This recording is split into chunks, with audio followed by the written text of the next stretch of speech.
Som en Pau Almar, l'entrenador de l'Alevia. Debut amb un empat in extremis. Com valores aquest partit?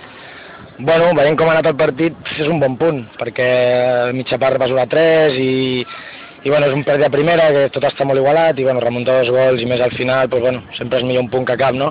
Però bueno, crec que després de veure els gols que ens fan ells, empat, jo crec que l'hem regalat i crec que si haguéssim estat més seriosos a la part defensiva haguéssim guanyat aquest partit. I a més que l'equip ha tingut les seves oportunitats per aconseguir la victòria. Sí, l'equip ha treballat bé, l'equip en aquest sentit no tinc cap queixa, tothom ha treballat, hem generat ocasions, jo crec que hem generat les més clares, però bueno, a vegades falta aquesta punta de gol i més quan et fiques una 3, els nervis sempre van una mica més en contra i costa més definir les jugades. Ja a nivell global, quins són els objectius aquest any de l'Alevia, que estrena categoria?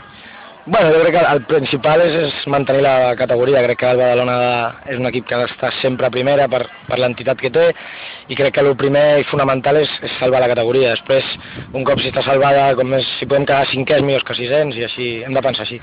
En aquestes categories, al marge de l'esportiu, també és molt important, sobretot, formar els nens com a persones i com a futbolistes, no?